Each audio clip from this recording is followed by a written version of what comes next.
መጽሐፈ መክብብ ምዕራፍ 1 በኢየሩሳሌም የነገሰ የሰባኪው የዳዊት ልጅ ቃል።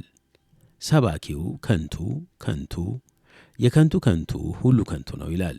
ከፀሐይ በታች በሚደክምበት ድካም ሁሉ የሰው ትርፍ ምንድን ነው? ትውልድ ይሄዳል፣ ትውልድም ይመጣል፣ ምድር ግን ለዘላለም ነው። ፀሐይ ትወጣለች፣ ፀሐይም ትገባለች፣ ወደምትወጣበትም ስፍራ ትቸኩላለች።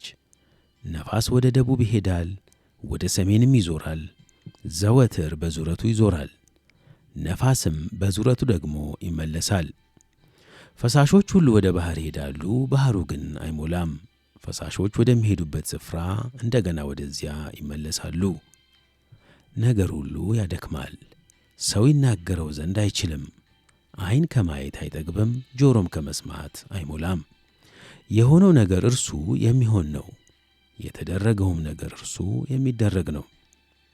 ከፀሐይ በታች አዲስ ነገር የለም። ማንም እነሆ ይህ ነገር አዲስ ነው ይል ዘንድ ይችላልን? እርሱ ከእኛ በፊት በነበሩት ዘመናት ተደርጓል።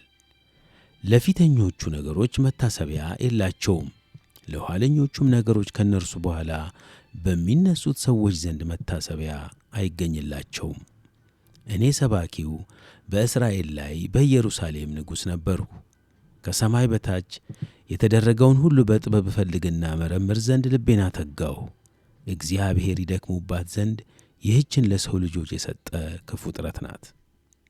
ከፀሐይ በታች የተሠራውን ሥራ ሁሉ አየው፣ እነሆም ሁሉ ከንቱ ነው፣ ነፋስንም እንደ መከተል ነው። ጠማማ ይቀና ዘንድ አይችልም፣ ጎዶሎም ይቈጠር ዘንድ አይችልም። እኔ በልቤ እነሆ ከኔ አስቀድመው በኢየሩሳሌም ላይ ከነበሩት ሁሉ ይልቅ ጥበብን አብዝቼ ጨመርሁ፣ ልቤም ብዙ ጥበብና እውቀትን ተመለከተ ብዬ ተናገርሁ።